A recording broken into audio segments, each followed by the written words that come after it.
Hello and welcome back to my channel. So before I start, I just want to say that I have read practically everything that you can read on setting goals, and I have set short-term goals, mid-term goals and long-term goals, and have set deadlines, and I've worked out step by step how I'm going to get places, and I've spent so much of my hard-earned money on notepads that are going to help me get there, and books that are specifically designed to help you achieve your goals, and nothing has worked for me. Setting goals does not work for me. It obviously works for some people and that's great for them, but in my experience it doesn't work. So this video is filmed for those who are finding themselves in a similar situation and are just finding that no matter how they set their goals, it just doesn't work. Something just doesn't fit. So like everything else that no longer serves me, I have got rid of setting goals. And it's not out of laziness, it's just because I have a new system and I wanted to tell you a little bit about it because I feel it could help someone out there. So I have three main problems with setting goals, and the first one is stress.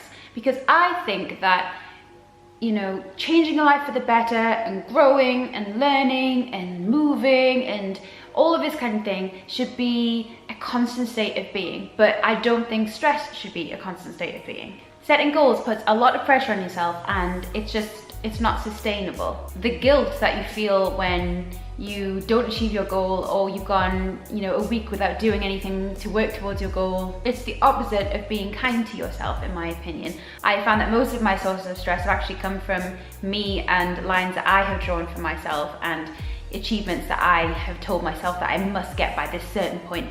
I put a lot of pressure on myself through setting goals, and I find that it makes me less likely to get to where I want to be.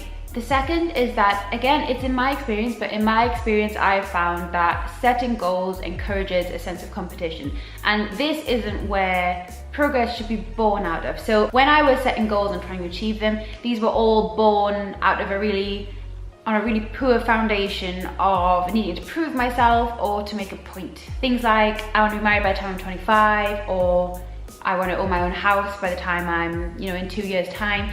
These kind of goals aren't particularly healthy because they are based on social rules and social competition. It's some sort of need to tick these things off your checklist before someone else checks it off theirs.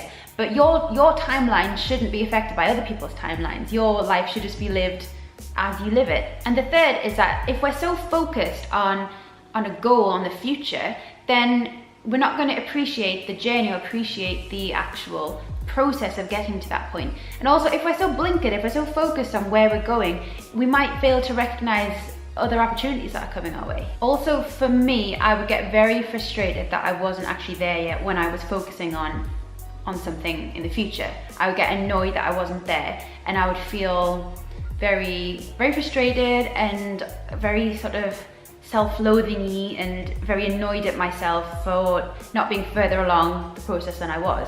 It was just quite a bad cycle that I would get myself into. And sometimes if I wanted to set myself a new goal before I'd even started the process, I would already have lost faith in myself because I hadn't achieved my past 3 goals. And that's usually the time when I would go out and buy myself a new notepad, because if you buy a new notepad, then that's going to inspire you to keep on going. Not how it works. That's not how it works. Don't do that, don't do that. So I started thinking about my goals differently, and this was actually born out of my quest to be fit. I've never been committed enough to see any real results, because I always get to a point, especially with physical fitness, where I would get a little bit mean to myself inside my head. But now I'm so much more consistent, so much more positive, and it's because I'm not focusing on my dream physique or being able to deadlift 100 kilograms.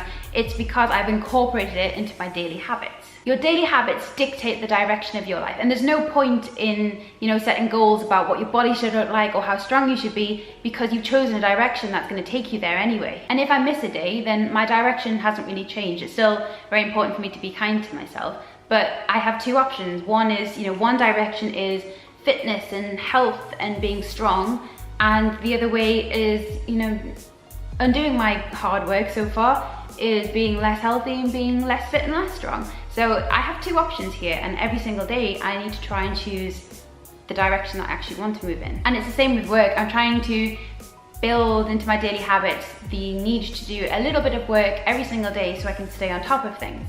I used to procrastinate really badly and do the work at the very, very last minute, and I would say that it may be more effective because, you know, because of the panic.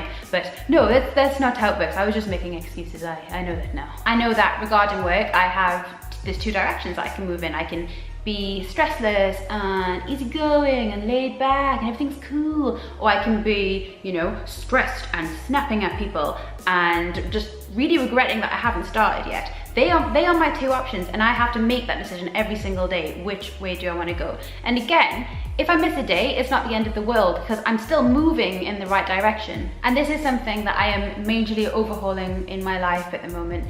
I've very much underestimated the importance of daily habits up until this point. But I can tell you that I am loads happier and healthier and fitter and stronger for it. And I realize that I'm basically just saying, just build daily habits, as if it's some incredibly easy thing to do. And I fully realize that it is not that easy. But I do intend to do a habit building series at some point, but I just need to do a bit of work on my own habits so that I have more to offer you. So if there's anything in that series that you'd actually like me to cover, please suggest it below, because I'd love some feedback. And I need to majorly thank you all so much, because I've hit 500 subscribers and I'm so pleased.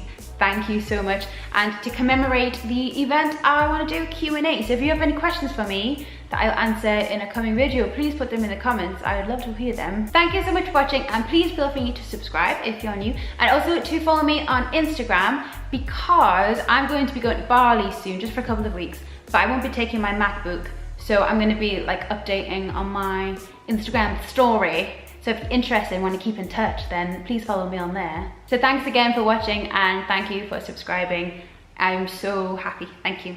And I will see you in my next videos. Thank you very much for stopping by. I will see you later. Goodbye.